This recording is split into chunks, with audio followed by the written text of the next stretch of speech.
What's done, Marcus? Thanks. This is So, this is my 2004 Tacoma 2RZ manual pickup truck. It was in a little bit of an accident, so the bed got pretty munched. It got hit up high. The bed got screwed. So, could find a bed and swap it on there and call it a day, but that doesn't sound fun, so we are gonna make an aluminum flatbed for it. And also, live axle things are stupid and we don't like them, so I have this here 2009 Infiniti G37 rear subframe, complete brake to brake. Got the e-brake cables, everything. Then I have a G35 VLSD. So we're gonna IRS swap this truck. So Marcus is working on pulling all the rear end stuff out from the factory stuff. And I also have some pretty sweet wheels that are gonna go on this thing. So aluminum flatbed, big wheels, and IRS. This boy ranting. So Marcus is mad at me because I don't have music on, but copyright infringement says I can't have music on. So it's rough. Got the rear end pulled, all out of here. Bye bye. See ya. Frame all cleaned up. Got some transmission draining. Clutch is shot too. This truck has 115K and its original clutch, so that's getting swapped. Ball joints are getting swapped because those are shot, because Tacomas. Working on the ball joint flip in the front. Disclaimer: don't try any of this at home. Okay, some progress here. Just test fitting a bunch. The front's back together. At some point this is going to get a big brake upgrade. I have some LS430 calipers that I'm going to try and make work. But for now, we're on factory front brakes. Did the ball joint flip. There's a bunch of videos on this, so I'm not going to cover it too extensively. Basically, lower ball joint gets relocated on top of the tension rod here, and new bolts go through there, and then the upper gets new bolts as well, gets relocated on top of the arm. Use some nuts to space the center where it originally was. You want to make sure you get at least 10.9 grade hardware. All the forums and stuff, if you look it up, everybody says standard hardware, and that's the devil to me, so don't do that. I mean, do whatever you want, but if you want to use standard tools on your Japanese truck, that's up to you. And the back, this is not even nearly where it's going to sit or how wide it is going to be, but we have subframe sitting under here, which the width is pretty close. It's about 1 3/4 wider face to face than the factory axle. And then these wheels are TSW Bathurst in a 18 by 10.5 in the rear, plus 27, and 18 by 8.5 in front, plus 15, I believe, in a 5 by 114. 275s on the rear, 235s on the front. And these wheels are going to come in about 2 inches or so on either side. So they probably will be pretty close to this bracket. Worst case, we shave it down, make it work. But the rear end location and wheelbase effectively is going to be dictated by where we have the drive shaft. So this is going to be a hybrid drive shaft. I end up doing this on most of my cars because I don't want to pay to get a custom drive shaft. These are pretty common size U-joints on the Tacoma. This is the factory Tacoma one that came out. It's 60 inches end to end, and so that is too short because the IRS rear end hits the gas tank, and I don't feel like relocating or putting in a fuel cell. So I had this T100 two-wheel drive two-piece laying around. Since we're going IRS, two-piece might not be the worst idea. These are the same size U-joints. Tacoma, Tundra, T100, 4Runner all use the same size U-joints. So that's where we're at. Do it work, Marcus? No, not yet. Let's make it work. Right now, this is sitting at about ride height. So the front obviously is at ride height, did the ball joint flip, that's all good to go. So that's about a 3-inch drop plus another 1/2 inch from the wheels and tires. Then the rear, we took the angle with this angle finder at the cab and at this part of the frame to get the rake of the truck the same as factory. That'll make sure the oiling on the engine stays the same, make sure it looks right according to factory. It should give me the same relative load carrying capacity, although the rear end should be lighter. Probably a wash on the IRS swap, going from these leaf springs and everything to this, and then we're going aluminum bed, which I have, if I use every bit of aluminum I have, 80 pounds versus probably 160 for the factory bed. So not bad so far. We'll get there. We're gonna grab some dinner. Okay, it's the next day. Marcus and I called it kind of early last night. Got hybrid drive shaft done, so that's pretty sweet. It's from the transmission seal to the pinion flange is 71.5, so effective overall length is 74, I believe, which makes this basically we're stretching the wheelbase 14 inches because we're extending the factory drive shaft, which was 60 to 74. So 14-inch wheelbase bump, and I'm going to run through the parts of this again now that it's all together. These are pretty standard Spicer 551 U-joints. We have the factory Tacoma slip yoke, two-wheel drive auto T100,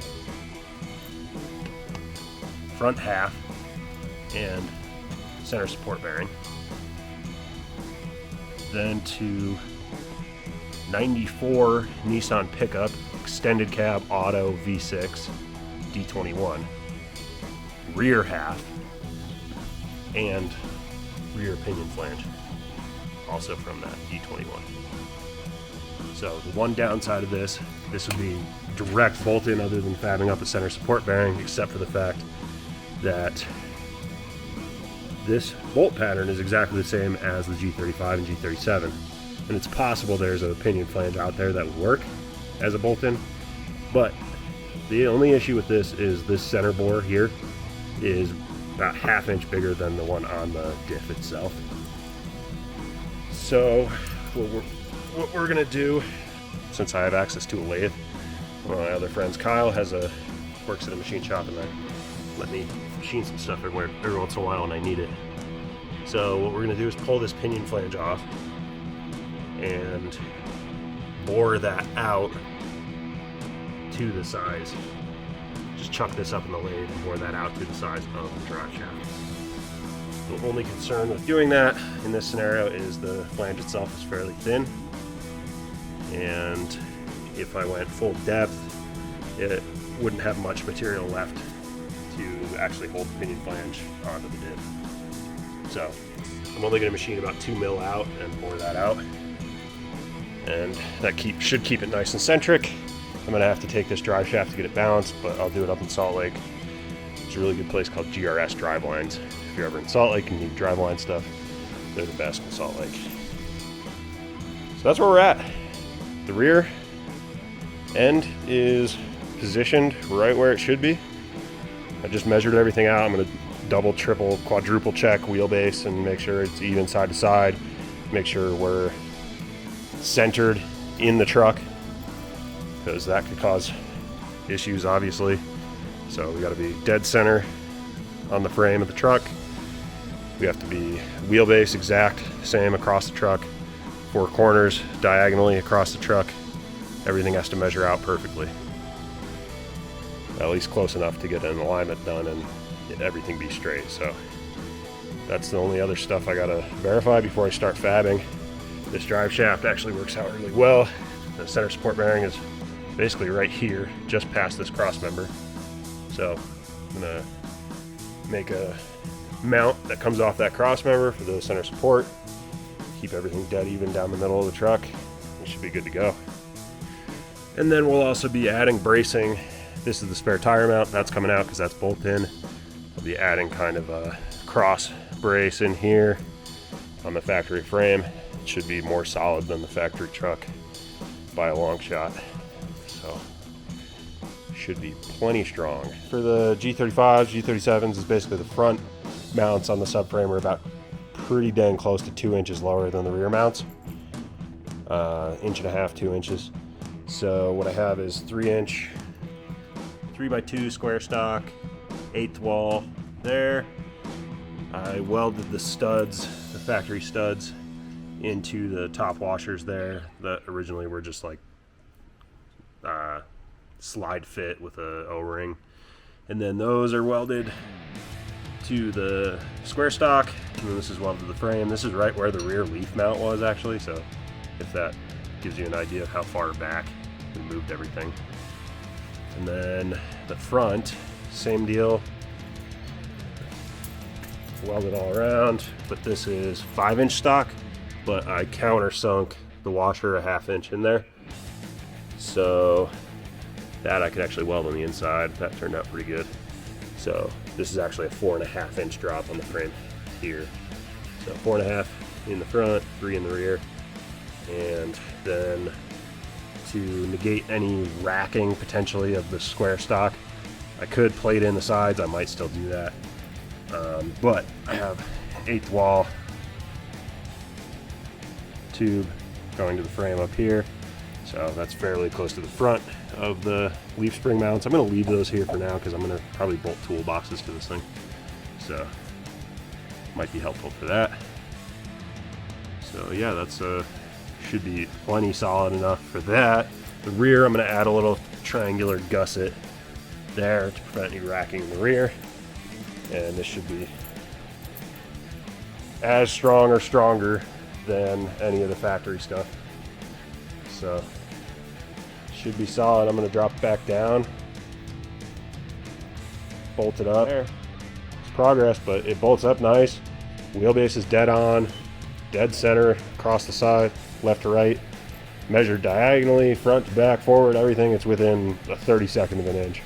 So probably better than factory even, or as good, I'll say. I won't say better.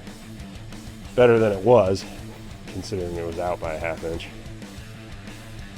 So, keep cranking.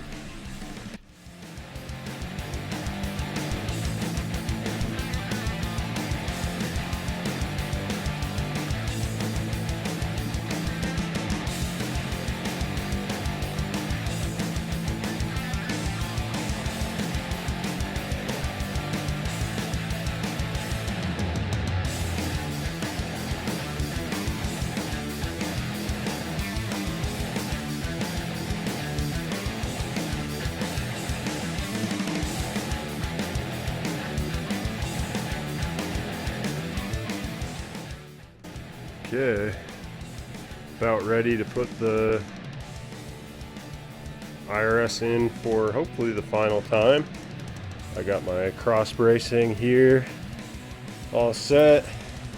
Cross braces the frame between all the IRS mounts. A lot stronger than the bolt-in one that was there. Should be plenty strong. And earlier I did say I don't know if I could do better than Toyota, but I think I did, especially given the fact that these had a frame recall that was good for 12 years. So, you know, I think I'm doing okay. Otherwise, mounts are all finalized. I'm actually going to use the factory G37 springs. So I made these top seats here for the spring mounts. They line up dead center on the frame rails, so that worked out really well actually. The only issue with that is the factory G37 shocks are about 25 inches long, so they'd be sticking up like to my windshield. So I'm gonna try and run some Tacoma front shocks I'm gonna have to modify them a bit. These are quite a bit shorter, so I'm gonna try and run those. And I'm gonna have to make a hoop, so that's the only thing that isn't fabbed yet. Otherwise, everything's good to go back in. I'm gonna bolt it up, and then I actually have to change the clutch and flywheel, throwout bearing, pilot bearing, all that stuff. Might have to do the rear main, hoping I don't. So we'll see. But yeah, this is gonna get bolted up, and then the only other thing I have to do is figure out where I'm gonna locate that shock tower, and yeah, go from there. The flatbed is gonna be 7 inches above the frame here, so it's going to be a bit higher than the factory bed height, maybe 3-4 inches higher, so I don't have to have tire bumps. But that's where we're at. This is going pretty well so far. Definitely going easier than I expected. I thought I was going to have to notch the frame. I thought I was going to have to do all kinds of other mods and make new lower control arms and all this stuff, and it's so far going pretty smooth. Okay, hopefully just finished the last install of the IRS. I got my shock mounts all made. I'm sort of happy with them. They do work, and it's in a good point, and it's travel and everything like that. The one kind of iffy part is I did have to put them into the control arm rather than the factory mount, because these, even pretty much the shortest shocks I could find, were still too long. My one concern, basically, I'm not concerned about the control arms breaking or anything like that, but my one concern is that over a hard bump or something, it might pull the bolts out of the control arm. So right now the shock is the limiting factor for it going down. I don't think that's really out of the normal, but I might add some limiting straps just to prevent it from tearing them out of the control arm. So I might add some limiting straps between the somewhere between the control arm and the frame. But otherwise, it's all painted up, good to go. I got my shock mounts and spring perches all bolted up and in. Spring rate is pretty firm. These are the G37 springs, so definitely a lot more weight on a G37 than this truck, but it doesn't seem bad. We'll see once I get the flatbed on here and actually drive it. Might go to the later model 350Z springs, since those have a lighter spring rate, I guess, because people complained about a harsh ride. So currently pinion angles 1.1 degrees, transmission angles 1.1 degrees opposite way, so that's good. Have 0.6 degrees of camber on both wheels. Should be good for handling. Might get a little bit of tire wear, but it's not bad. And then there's also, I do have all the adjustment bolts and everything like that from the factory G37, so I can get the rear end aligned and the front end aligned here pretty soon, next day or so. But tomorrow I will get new clutch, flywheel, transmission mount, motor mounts in, and then I can bolt up the drive shaft. That should be 100% good to go now.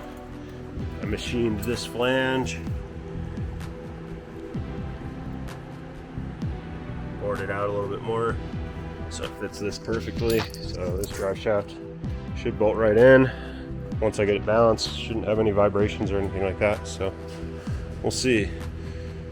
I will have to make, the last bit of fabrication is I have to bend some new brake lines, and I have to make the center support mount, which is going to go on the frame right here's mount to that. So I am going to have to fab that up, but I'm going to wait until I do the clutch. That way I can set the angle and everything like that all at once and be done with it. So hopefully test drive tomorrow and get this thing going. So today's Wednesday. I got to be back in Salt Lake on Friday.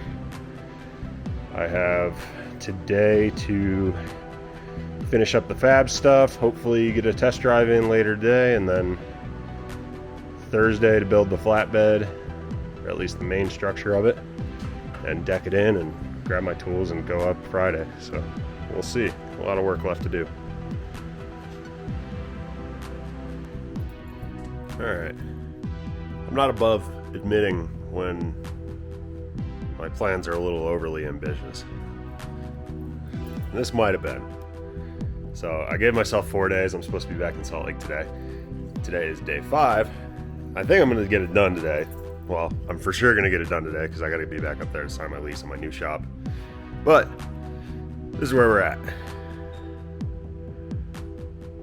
So all the wiring is done. Marcus did the hitch wiring yesterday. Hitch wiring and reverse light under here, and tail lights, and then side markers on the flatbed. I built the flatbed yesterday and got a couple things buttoned up on the IRS swap. But yeah, so this is going to be 5 days total for a complete tear down, clutch, flywheel, oil change, aluminum flatbed, and IRS swap. So I don't think I did bad. It's a lot of work in that time. Probably put in 65 hours of work, so that's what we got. Maybe more than 65. Anyway, that's where we're at. Gotta mount these mud flaps because they're sick. I got these in an antique store in Montana like 5 years ago and haven't had anything to put them on. But they're going on here.